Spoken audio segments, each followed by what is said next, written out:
அல்லாஹு தஆலா கூறியதாக நாயகம் ஸல்லல்லாஹு அலைஹி வஸல்லம் அவர்கள் கூறிய ஒரு ஹதீஸை இப்னு அப்பாஸ் ரதியல்லாஹு அன்ஹு அவர்கள் அறிவிக்கின்றார்கள். நிச்சயமாக அல்லாஹ் ஒருவர் செய்யும் நல்ல அமற்களையும் தீய அமற்களையும் எழுதுகின்றான். பின்னர் அவன் அதனை விலக்கியும் இருக்கின்றான்.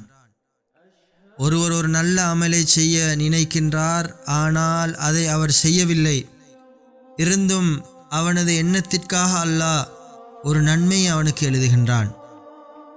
ஒருவர் நல்ல அமலை செய்ய நினைத்து அதை செய்து முடித்து விடுவாரேயானால் அல்லாஹ் அதை 10 முதல் 700 தடவை அதற்கும் பன்மடங்கு அதிகமாக நன்மைகளை எழுதுகின்றான். ஒருவர் ஒரு தீய அமலை செய்ய நினைக்கின்றார், ஆனால் அதை அவர் செய்யவில்லை. இருந்தும் அவர் அதை விட்டதற்காக அல்லாஹ் ஒரு நன்மையை அவனுக்கு எழுதுகின்றான். ஒருவர் ஒரு தீய அமலை செய்ய நினைத்து அதை செய்து முடித்து விடுவாரேயானால் அல்லாஹ் அதை ஒரு தீய செயலாக, ஒரு பாவம் மாத்திரமே எழுதுகின்றான். நூல் புகாரி, முஸ்லிம்.